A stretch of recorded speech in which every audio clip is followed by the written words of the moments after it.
Ito po yung mga ingredients natin. Kamoteng kahoy, isang itlog, at isang kondensada.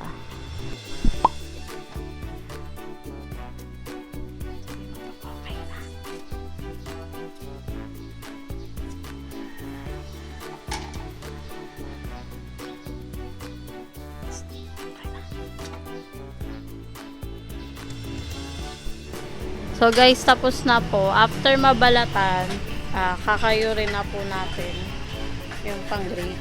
Ayan.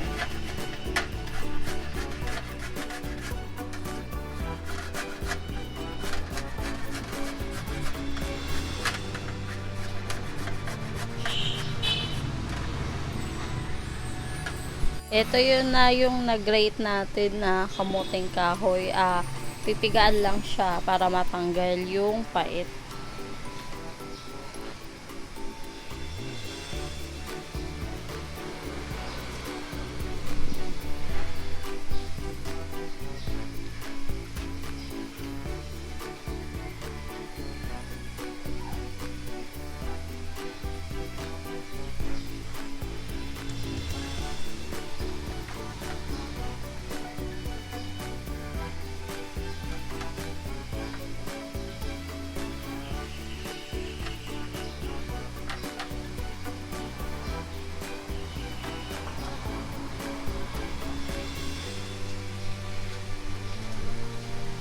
Tapos mapiga, ayan, lalagay na natin yung kondensada.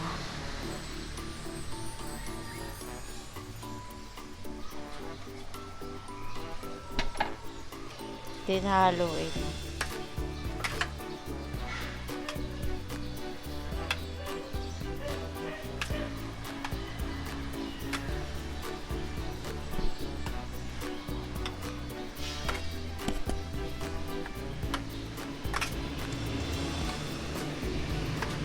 After haluin at ilagay ang kondensada, i-add naman natin yung itlog.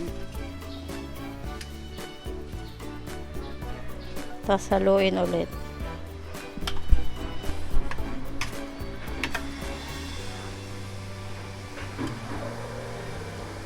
Prepare na natin yung llanera. Tapos lalagyan nyo siya ng asukal, white sugar.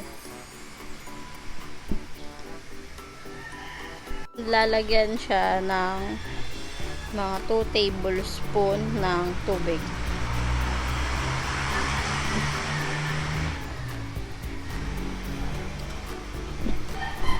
Tapos, iinit siya sa may apoy, may kalan, hanggang maging golden brown yung sugar.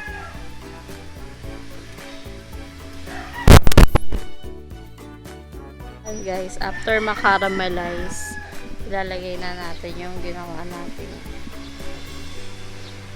Papatong siya.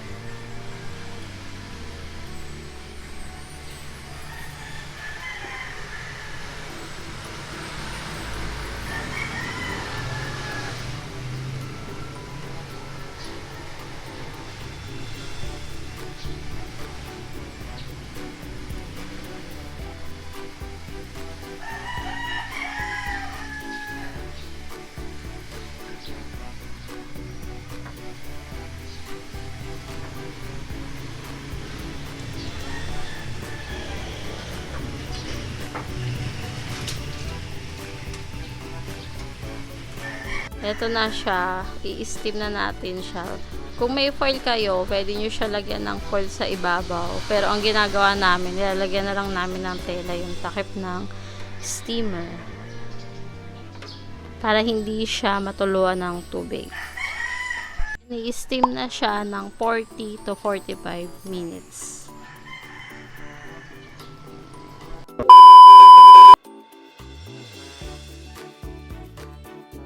Ating Cassava Leche Flan.